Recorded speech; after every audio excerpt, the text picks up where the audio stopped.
Welcome to the Stories of School Leadership podcast, the podcast where we elevate the voices of and create connections between inspirational leaders from the UK and around the world. I'm Emma Lurie, and thank you for joining me as I share these journeys, inspirations, and stories of education, leadership, and life. In this episode, I'm joined by Paul Jones, who used to be my boss. Paul is a former executive head and CEO of a multi-academy trust that I used to work for as a head teacher, and I still do some work with him now. He has an OBE for his services to education, and we talk lots about his journey across his career in education. We look at his experience of teaching the traveller community, what it was like starting the first Federation of Schools in the UK. We reminisce about leadership and some of our work together and how things have changed over time. I really enjoyed recording this episode, so I hope you enjoy it as much as I did. Let's get going. Hi, Paul. It's so great that you have been willing to give up a bit of your time. Obviously, we know each other really well, but it would be really great if you could just share who you are and where you are joining from in the world. Okay, my name is Paul Jones. I'm an education consultant and retired CEO, and I'm down in lovely Exmouth in Devon. Beautiful, mostly sunny, not always Devon. Amazing. Right, I always like to be nosy and find out about people's own school experiences. So where were you at school, and what sort of school did you go to, and what was that like for you? Okay, well, I was brought up in Bridgewater in Somerset, which I escaped at 18, never to go back. And I don't want to put Bridgewater down, but if anybody's been there, they'll know what I'm talking about. Interestingly, I went to my great aunt's school as a primary school. My great aunt started a school in Bridgewater in the 1920s. And she had and my mum moved from Wales, gone down to Bridgewater to open a girls' commercial school, a secondary commercial school that were fed on from the primary. So I went there, and then I passed the 11 plus and went to Dr. Morgan's Grammar School for Boys in Bridgewater, which probably shaped the whole person I am by the fact that actually I hated it. Oh no! I hated my schooling. None of it was enjoyable. There were one or two great teachers that always stick in your mind, and looking back on reflection, that's great, because you then know those people can make a difference. But my secondary school was hierarchical. It was driven by a Victorian attitude of how things should be run. Masters wearing gowns and flouncing around the quadrangle, and it was riddled with bullying. And if you were somebody who put your head up above the parapet, you were systematically caned and thrown back into the class. So no. It was one of those things which it's not made any scarring on me on it at all. It just meant that when I got into education, it was going to be my mission to be completely the opposite of my experience. And was that part of your drive to then go into it as a career? No, to be honest, it's in my blood, my DNA. So my mother was a head teacher. My great aunt started her own school. My great aunts were all in education. One is actually named as one of the authors in the Plowden report, the big report from the 1970s. My dad's sister was a teacher. My sister was a teacher. My uncle was a lecturer in education. So there was no choice. I was going down that route. That was the route. But interesting, I got to come to Exmouth in 72 to Roll College to train. And I was one of the few blokes that I talked to that actually was there to be because I wanted to become a teacher. They were there because they didn't know if they wanted to become a teacher. And I think a lot of people went to college like that. Yeah. I'm not sure, but I was absolutely certain that I wanted to be a teacher. So it's been a road that was started very early on. In your blood. Yeah. And so what did your first, I guess, steps into your job roles, and what did that little bit into leadership look like? I remember that you once told me that you taught, I think you did a lesson at the school where I was head in the hall once. Was that when you were teaching? Do you remember? Because I remember you told me the story where you were in the hall and they were all taught in the hall. And I'm sure there was a head teacher in the office above, Yeah. and she banged the. Oh yeah. Yes. Oh yeah. With your new headship, I met my wife Jude at college, and she was 2 years below me. So when I left, I stayed in Exmouth area because she was still at college. So that's it's a classic thing, isn't it? And so initially, I went. I did supply, and I went to Lady Seawards, and it was run by a lady there who had been there for years and had run it as virtually a private school. And the downstairs hall was the classroom, and then there was a grandfather clock that chimed all the way through every lesson. I was the first male teacher in that school for 5 years. The boys had never played football. They used to answer questions by standing up, and they said "sir" at the beginning of the sentence and "sir" at the end of the sentence, like a military reply. And then about 10:30, I love this bit.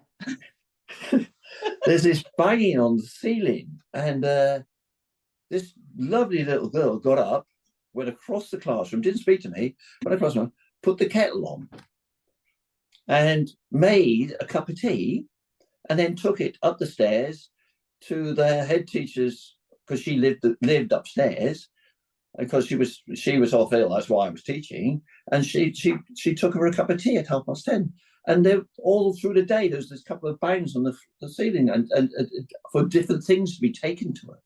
I remember it, and I tell that story to people because I just think that education just used to be so different, didn't it? I mean, can you imagine? I'd quite like to reinstate it. I used to say to people, I might reinstate a little bell. Mrs. Lurie needs a cup of tea.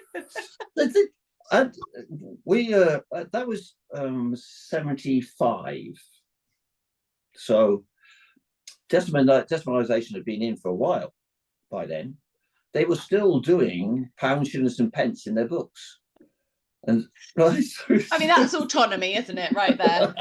That lady was going to do it how she wanted to do it and not worry about anything else. And every parent loved her and thought she was wonderful, and she ran this school.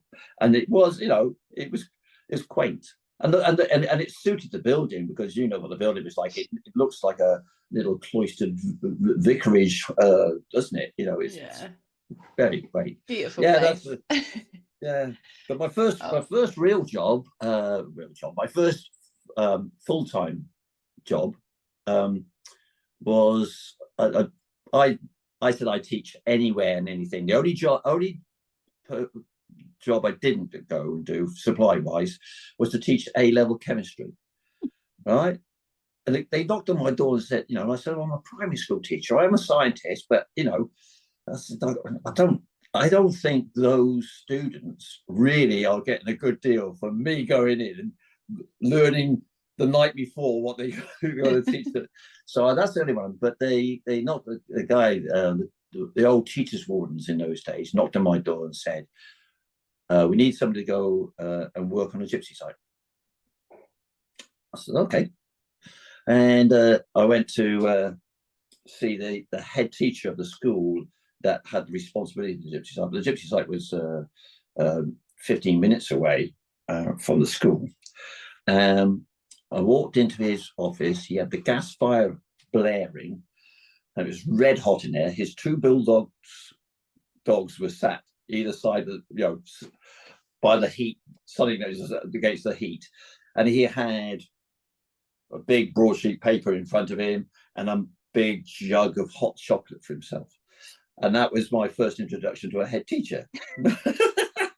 That's what you modelled yourself on. Yeah. I do. From then on, that's it. That's the one for me. Yeah, right. Bang the ceiling, get a cup of tea, Yeah. get some dogs. Oh, so what was it like teaching in that sort of environment? Well, it was brilliant. I was a young boy, really. They took me over to the site. The site was the itinerant site at Southton, which meant you never knew how many children you're going to have, and you didn't know how many families were going to be on the site. It could be 50 or none, and you could have 50 the night before and go home and come back next day, they're all gone, or you have none and they'd be rolling in and you'd have 50. And the social services at the time provided the caravan for me to teach out of, which cost them £45. Right? It had an internal gas cylinder in a what was looked like a wardrobe, right, and a gas fire on the inside. So health and safety was. And my brief was last. They literally said, "We've never had anybody last more than 4 weeks." How long did you do? 3.5 years. Well done. And it was a great experience. We've got lots of perks. One of the perks was it opened at 10 and closed at so 10 till 12 and 1 till 3. And I used to go on the site and I was told I had to ring a bell and whoever turned up, I taught. So different. Yeah, and it was both English and Irish travellers, but they didn't mix on the site. So if there was a small number of English gypsies on the site, then if the Irish travellers arrived and there were more of them, the English left, and vice versa. Okay. But I taught about 250 different children a year, and they come and go. I think I used to have babies in, right? Because the only way to get the 10, 9, 8, 9, 10, 11, 12-year-old girls were that they would be looking after the youngest children in the family, because both the parents were out hawking or working or tarmacking, whatever. And therefore they they couldn't come to school if I didn't have the 18-month-old in. That's like community education. And I bet you had to just be so flexible with what you were doing. Yeah, really fascinating way of stepping into it. So how did you get into leadership then? Because I really want to talk about a big part of the leadership journey, which comes a bit later, but what were your first steps into leadership? I always wanted to be a head teacher, so that was, it was never a thing that sort of came about. There was always a plan. And I did 3.5 years on the gypsy site and then went into the main school at Brookleys and worked for 3 head teachers there in a short period of time. And any opportunity that came along to take on something new, I would do it. So I actually, when the first BBC computers came out, I basically was the person who said, "Oh, I'll get involved in that." And so you end up, I did all the games and sports, but I also was biology was my love, so therefore I did all science in school. But getting the computing under the belt, then all of a sudden you had scale 2s or A's and B's, and you just given more responsibility to take on subjects. So leadership was all about subjects in those days, and I think I took time doing it. It was just an interesting side. I never got a degree. I got a certificate of education. Okay, so I was certified, which people said I should have been for a long time. But I went for a career interview with what was called an area education officer, who was the person who ran East Devon School. And he said, "Oh, you'll never get a headship role without a degree. You've got to go and do an in-service degree. You'll never get it." Well, you know me, that's a red rag to a bull. So I'm going to stop I will you. show you. I'm going to be a head teacher. You know, and if I do, then I might go and get a degree, but I'm going to prove you wrong. So I got deputy headships. I took the opportunity when I became deputy head of St Peter's in Budley, and it was at the time when the 89, I think the 89 Act came in, and the local management schools came in, and then that's when local authorities' money was going into school, was go straight to schools, and they could make more decisions. But it came with computer systems and finance. Well, the head was a brilliant man, lovely man to work for, great man. But he did not want anything to do with it. And a lovely lady in the office was a school secretary. She didn't know. So my computing bit came in. So I did all the courses that they gave for heads on local management of schools. So that meant when it came to being my first headship, I wasn't thrown in the deep end and thinking, what the hell do I now do? I'd actually done 5 years of doing it before that happened. And we were, so I basically, every time in my career, I decided I would work in a school that was different from the school I did previously been. So in terms of demographics, so, a rural school, small school, large school, in areas of social deprivation, etc., back into a middle class, So it was, and I also decided that I would do every age range I would teach in every age range. If I was going to be a head, I would have said I have actually worked in every age range. So I did do 5 years in a first school, a 5 to 8 school. So that was interesting. And then all of a sudden I thought, right, now's the time.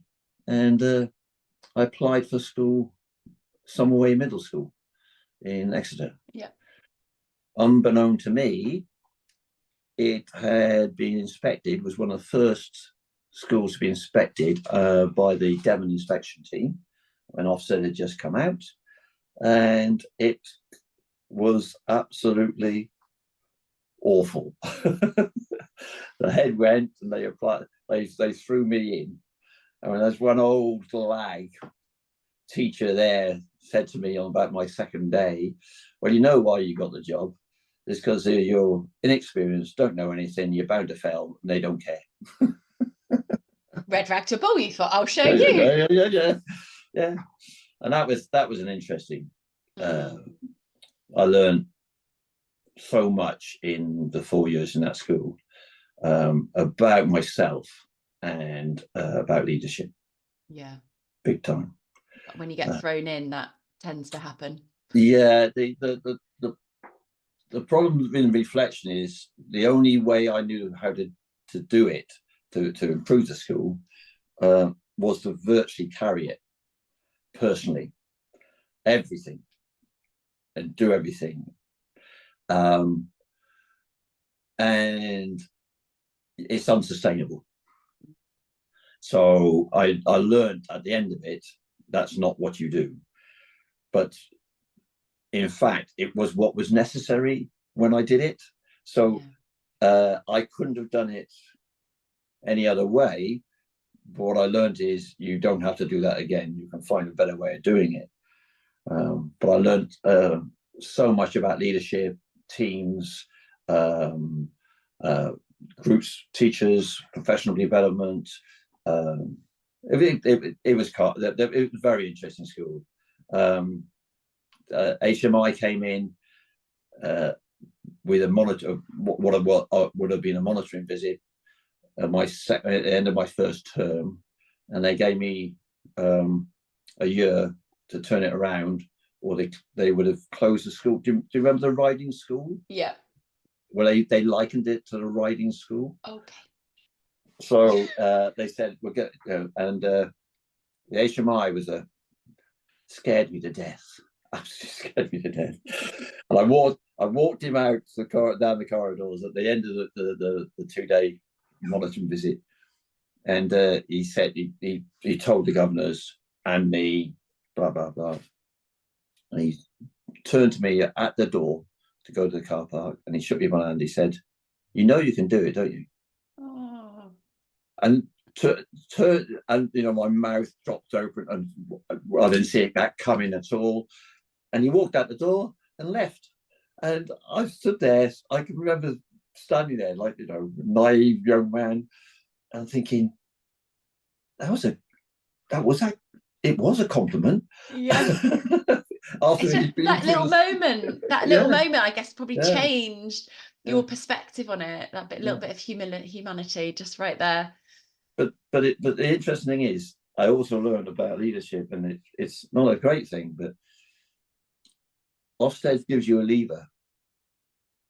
That external process gives you some levers, because I've been battling a very entrenched staff, and I went back in the staff room and said, "We got a year, otherwise you all lose your jobs. So you either come with me or you leave." Yeah. And I had the chair of governors by the side of me going, yes, so that was all right. So I had the back in the governing body, but it was and to be fair, the vast majority owned up to the fact they didn't know what they needed to do to improve. They'd been so underdeveloped, and they just carried on doing what they always did. Yeah, needed that little boost. I mean, we could probably talk about Ofsted a little bit later. I feel like things are slightly different now, but there's certainly a place for accountability, and that judgment needs to happen in some way, doesn't it? So I really want to get on to the Federation. Tell me about where we worked together was in an organisation that has grown and grown, but when I first joined your organisation, it was one school just teetering on the edge of becoming more. So tell me about that little part in your, huge part of your career, but when it started. Well, I've got to put it down to I had a very interesting and brilliant chair of governors who had just come in. He was a parent, and he ran a sort of a group of 40 banks. So he was an area manager of banks, and was very very challenging, but in a really good way. He push it really hard. And he just came in, 2000 and end of 2003. He said, so I've been a governor, and I've got into knowing about schools. He said, this does not work. He says, I'm telling you, not from the education, I'm telling you from a business side. How schools are run doesn't make sense to me. And he said, because everybody's doing the same thing and reinventing the wheel. It's so poor in its efficiency, and you get demands for doing things which why can't somebody else do that? And he was just pushing the question. He said there's another way of doing it, and I'd actually read a number of articles about the 2003 Act that allowed for federations collaborations. I think there was federations collaborations and another one but federations could go in, which actually meant that schools could come together under one overarching governing body. And I talked to him about that. So he got very interested. He read up about it. He said, well, shall we do it? We got the school into a really strong position. And so therefore we had things to offer. And he said, well, why is there not enough sharing? It goes on. I said, because we're all driven to a silo mentality. Everybody's in competition with everybody else. And you will share musical instruments, but you won't share how you get your best maths results or any of those things, because it's counterintuitive, because actually they'll get better results than you. Children go in different directions. There's no there's no structure for proper collaboration. Anyway, so he drove that forward. He got the governing body of the school to vote to federate with another school, but we didn't have a school to federate with. He got them to vote on the principle. He was a genius and a very persuasive man. But he, in that sense, he got a governing body of, very local focused, inward thinking to start with, to vote for. And then we went to the local authority and said, right, we want to try this federation thing. You come up with a school, doesn't matter where it is, we're up for it. So in the speed of the local authority, they came back 12 months later. And there's a school down the road, and which had gone through a lot of problems and had a temporary head teacher, but they couldn't recruit, etc., etc., etc. And so we did that. So we did the consultation, and we federated in 2006. And at that time, we were probably one of the first to do that at a primary level under the 2003 Act. And Bob, who was the chair, came to me and said, right, you've got to think now that you're going to be running more than 10 schools. So every decision you make has to be about, will this work with 10? So set your systems up for 10, even if you've only got 2. And it taught me a massive lesson about planning for growth. Yeah. It's so different, I think, from how we, depending on when you started in education, see schools and how they work. And it brings in so much of that business thinking, doesn't it, into how we can set things up and how they work. And as I said to you before we started recording, I'm so fascinated because your experience is right at the start of the federations and what we have multi-academy trusts, which they are now very normal, but at that time it must have been really exciting to be right at the start of a journey that not many other people were doing. It was brilliant, and it was exciting, and it was very interesting. I mean, very quickly I got invited to national things, because there wasn't many people doing it. I thought we would be like lots of others would be doing it across the country, and it wasn't. I think that I had underestimated the scare factor of doing this and how do you do it, and also the getting individual schools to join together. And they thought they would be losing so much of their independence and autonomy. And that's never changed. In all the 10 or 15 years after that never changed. So I got up there, and I can remember going to a meeting, and they were going to set up what can we do for guidance on how to federate, and all that sort of thing. And I then realized that in the room there were lots of people who were supporting other schools, looking after other schools, but none of them had done what we did. And I then realized we're unique in a lot of ways. And I came back, and there was a going through my head, and to exemplify that, I rang the DFE, or whatever it was called in those days, because it's changed its name loads of times, but call it DFE, and for a question about what I could do, what I couldn't do. And they said to me on the phone, we haven't got the answer for that, but we do know somebody who might be able to answer that. And they said, there's a head in Devon that you might like to ring. And they were signposting me back to me. To yourself. So I put the phone down, and I went to see the business manager, and I said, "Do you know what just happened? We can do what we like because no one knows the answer." So it was, we can make this up. We can actually do what we like. There was no regulations really, because they'd actually brought the act in, but thought no one's going to do it, and they never. So it was a beautiful time to just be creative.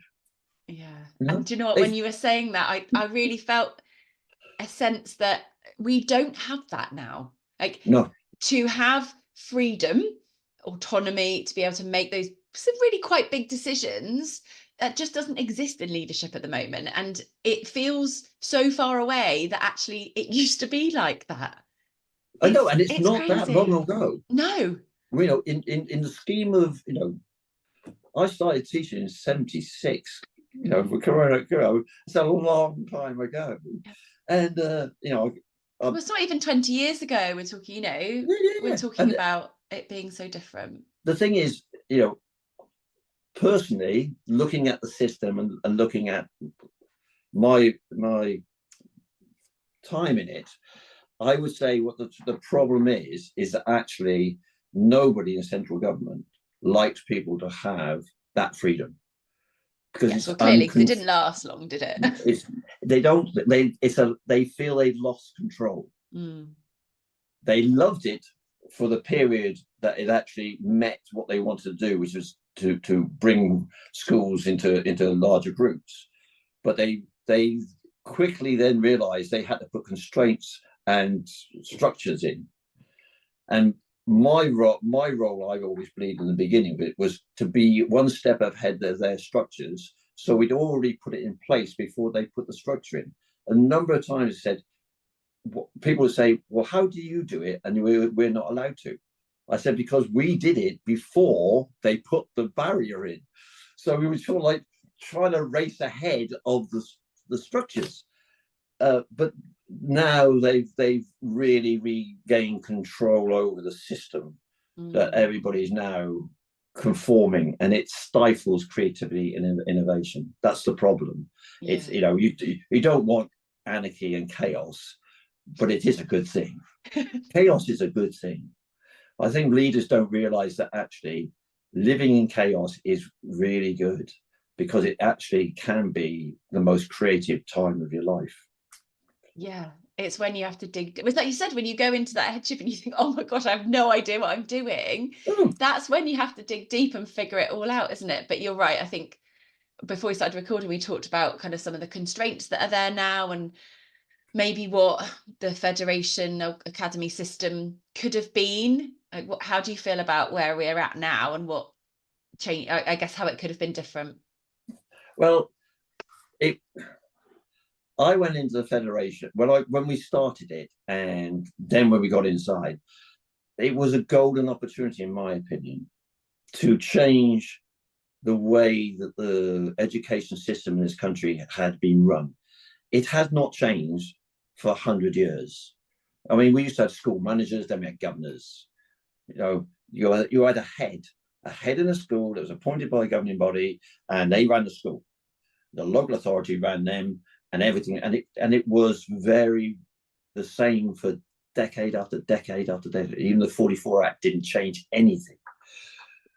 This actually small act in 2003 actually opened a door to fundamental system change, and we could have created a brand new system.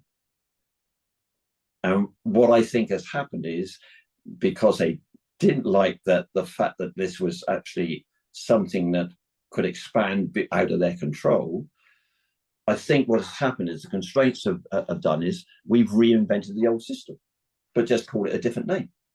So life after levels, isn't it? Same thing. Yeah, absolutely.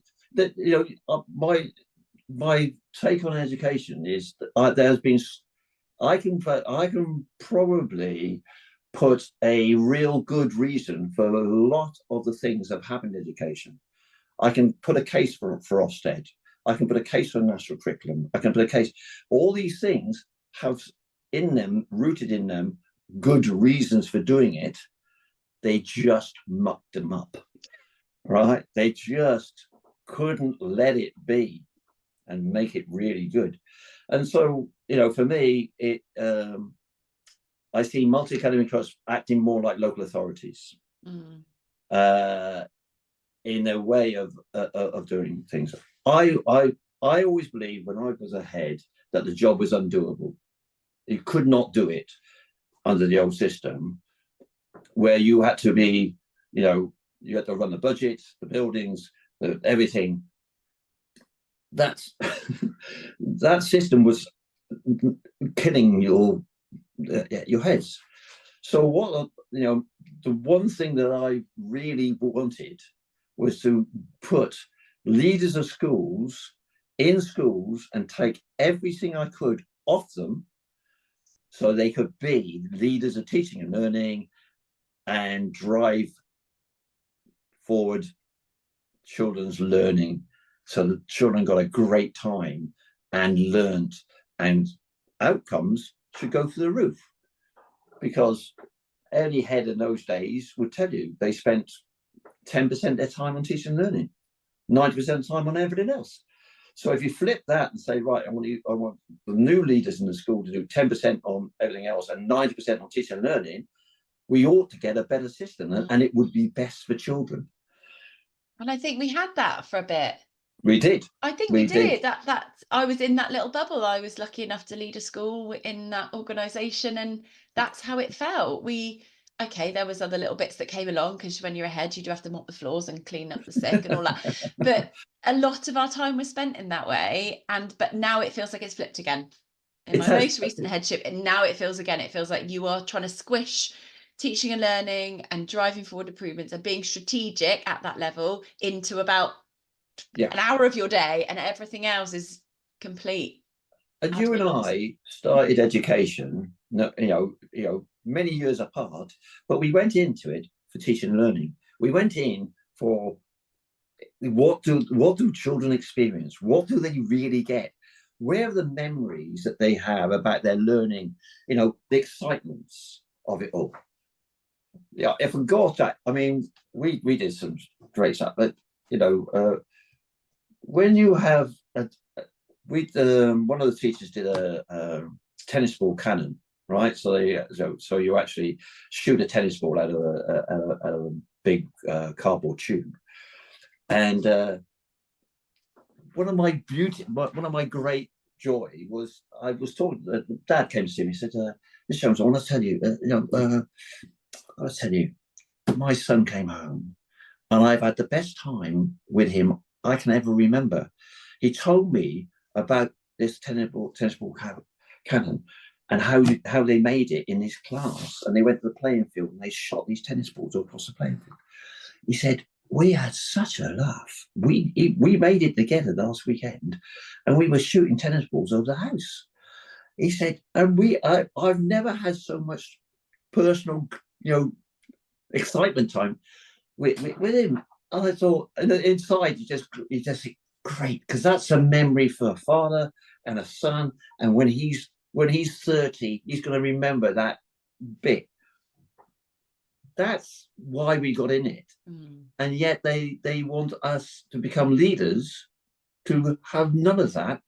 They want us to be running and jumping through hoops and ticking boxes and filling forms and doing everything. And what's the most disappointing is and there are some really great trusts out there. Don't get me wrong. I've worked with some brilliant people who are doing some great stuff, but there is too much of the people at the top bringing bureaucracy into a multi-academy trust where they don't need to.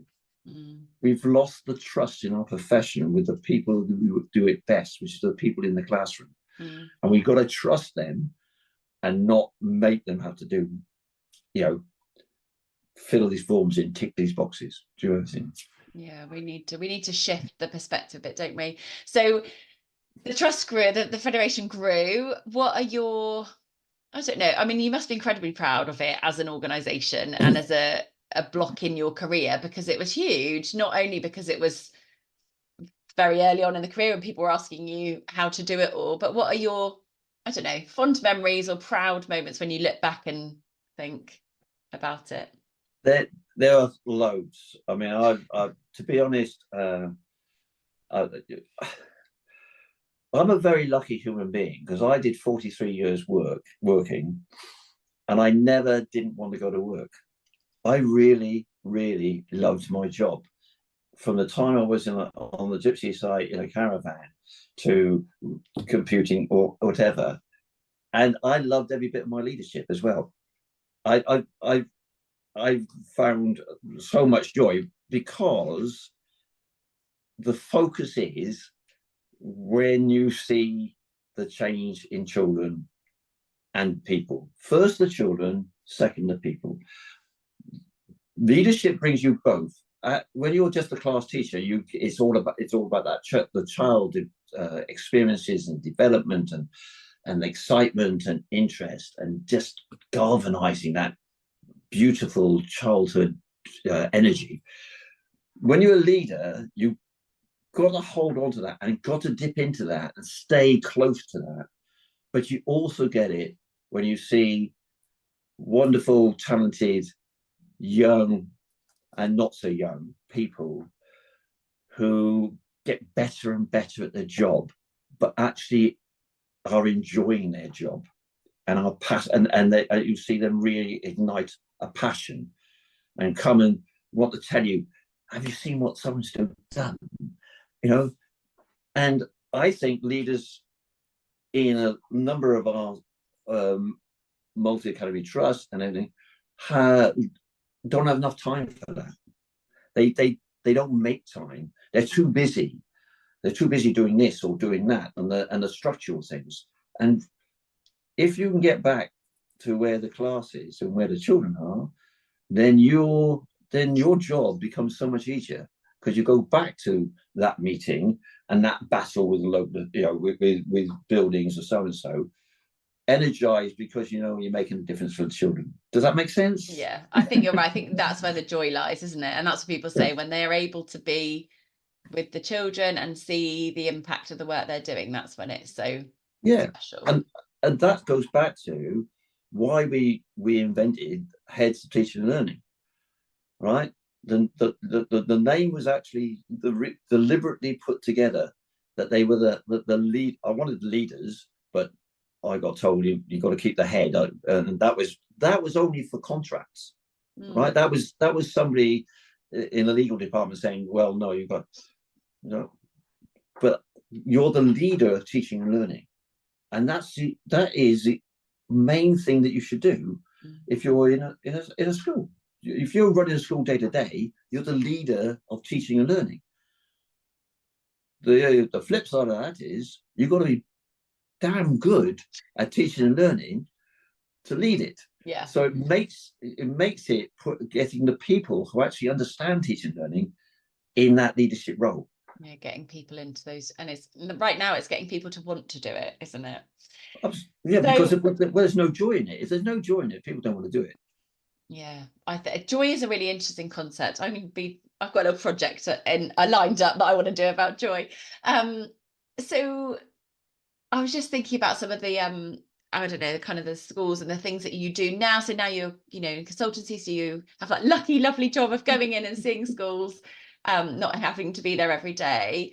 What things are you seeing at the moment that I guess link in with those challenges that you were starting to see when you stepped out of First Fed, some of the challenges around accountability, I guess, and the things that are really difficult at the moment? I think the system is riddled with accountability, and actually that's wrong. It's responsibility that should be the driver. Everybody feeling responsible, and we're responsible first and foremost to the children, and then the parents, and they are the people who actually are the most important.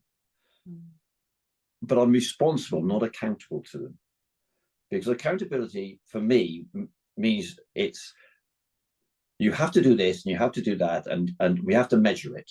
Responsibility is, I think, comes from inside you. You actually are driven because you will do your best for the children because you feel responsible for them and their futures. not I'm accountable, therefore I have to get them through this pass mark. I have to get them to this bit. I've got to improve my attendance, right? Because otherwise it goes against me in Ofsted. Well, no, you improve your attendance because you're responsible for those children's lives, and if they're not coming into school, what's the reasons? How can you help? I remember, I went into Westcliff and talked to Lewis about him trying to get a child into school, and he was, that it was bribery. It was, if you bribery works. Bribery works. Yeah, but it was, it was changing the parents and the child's mindset about the fact that actually coming to school is good because I can get something from it, and there's more into it. But it was, he was doing it not because of his list or his target. He was doing it because that child was never going to get the skills and the knowledge that they needed to go to secondary school if they didn't come to school, and therefore they would more than likely be a year 7, year 8 dropout. Yeah. Whereas actually the life chances were being changed by creative thinking. That's what I mean by responsibility against accountability. And I think the trouble is, the more that I go into schools now, and they are all so worried about the accountability to internal masters and external masters, and and I worry that the people sometimes who are in the higher echelons of leadership, who lose touch with what schools are about, is that they spend their time passporting the external accountability structures into their schools and into the people, and that's why those people don't want to be there anymore. Yeah, that is a really interesting insight, that idea of responsibility versus accountability, because, and I think when you see great leaders who are passionate and do a really fantastic job, you're right, that's what they've got. They've got that deep understanding and purpose around the job that they are doing and the responsibility that they have. And actually they fight off, I think, quite a lot of the accountability and make some of those, we've talked about, needing to make brave decisions to say, I'm not going to do that, or that doesn't fit my cohort, or that doesn't work for our children. Because they rub together, don't they? And it's a shame that they do. I've talked to lots of people about the Ofsted framework itself and the curriculum, but how inspections just seem to feel really different to how they used to. I mean, we've been through a couple of inspections together, and I'm a bit sometimes nervous about speaking about inspection now and pride about it, because it comes now with such pressure. Whereas I remember, being in inspections, and at the time being just incredibly proud. It felt like such a purposeful, valuable, wonderful thing to do, because we were actually working on the things that were right. Whereas now I just think there's a shift against, going through that process and maybe getting an outcome that is seen externally as good, positive, but maybe you've had to make decisions that actually don't fit with what you want. And it used to be so much more aligned. If that makes sense. I agree, and I totally agree. I think that I think Ofsted are in a very. I think Ofsted should be stopped. Should finish, and I think there should be some of the great thinkers in education come up with a structure that will be fit for purpose. Because I don't think that you should not have external accountability, or not accountability, but people come in to give you that external view that actually is check and balance. Because you can't be a leader of a school or a leader of a trust and just go, yeah, well, I know I'm doing it right, so it's okay. You've got to have somebody come in to validate stuff, and and peer-to-peer does work, but that's sometimes a sop to each other's peer, right?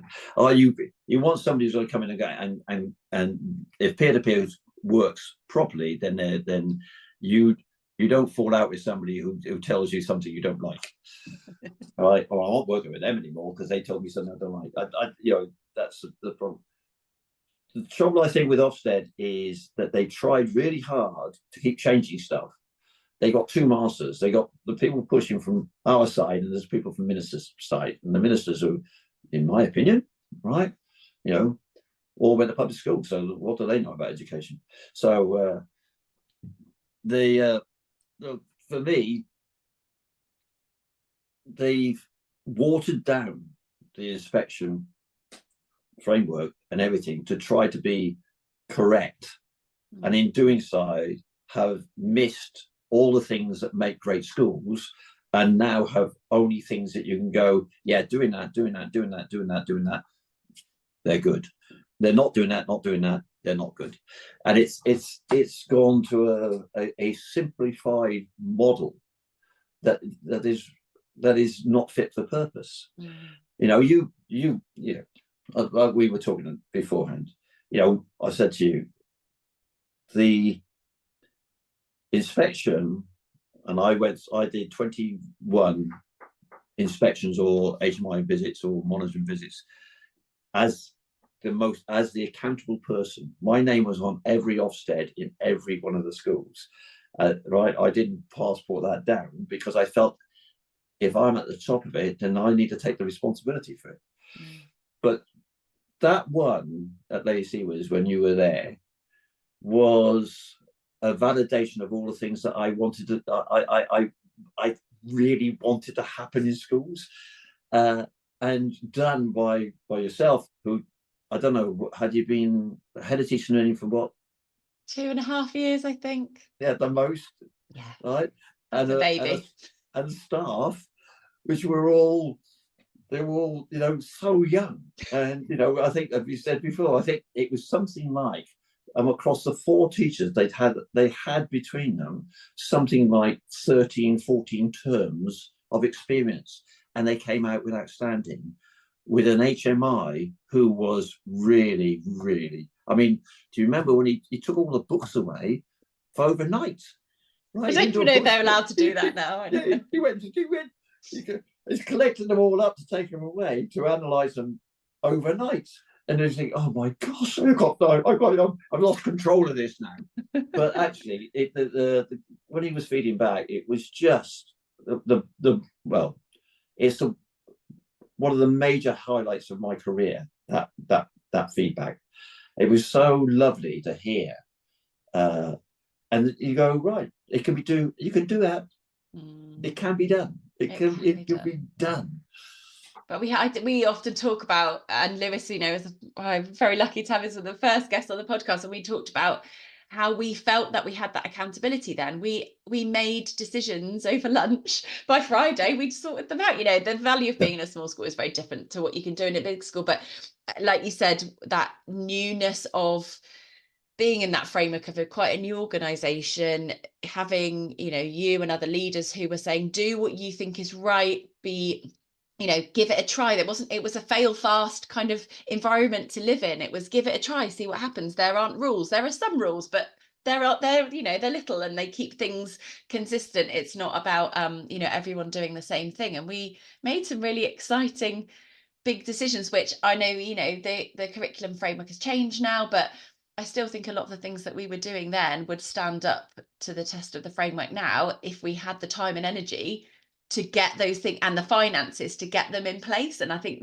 those are the biggest challenges, because I'm still really passionate about the sector, and I wish that I could be in a position where I had all the tools available to me to recreate that in some ways, because it was a really magical time, and things are just they're different at the moment, but hopefully things will change. There's some great organizations out there doing some really interesting work on big scale, Fed and other organizations thinking about how we can make a change and have a shift, because we missed it with the Federation Act, and we missed that opportunity, but we need to make another opportunity because things need to change. Actually, and what you said is absolutely spot on. You had the time and the energy, and the structure of these mats and the structure of the system should be in a way that actually gives leaders in the schools, at all levels in the schools, the time and the energy to do what they want to do.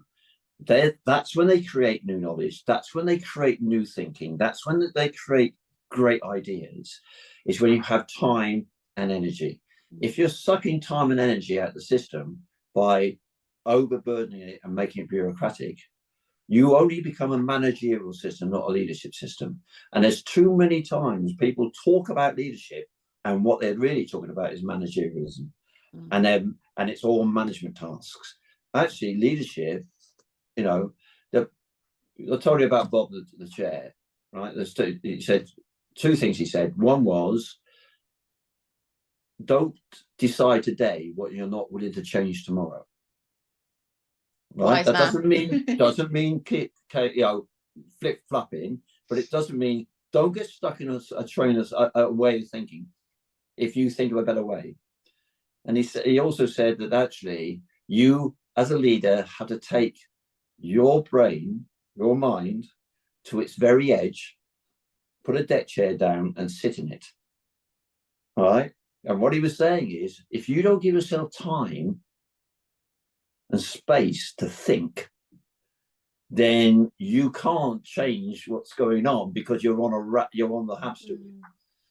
And I think there's too many schools now, which I go into, where I see too many people who are on the hamster wheel and they don't know how to get off.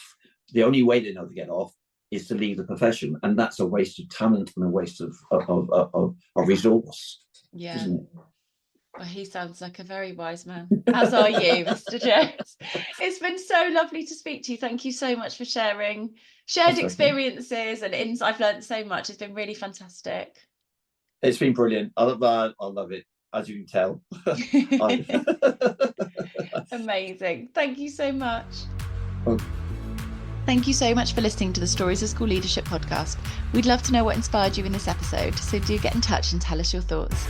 And please share this with friends and colleagues. If you have time, a review would mean so much. It really helps us to reach more people. If you'd like to connect with me to follow my journey or access some support, maybe supervision, coaching or early years consultancy, you can find me at Stories of School Leadership on Instagram. I'm Emma Lurie on LinkedIn, or my website is emmalurie.co.uk. I hope you have a great day whatever you're getting up to next, and I can't wait to share the next episode with you.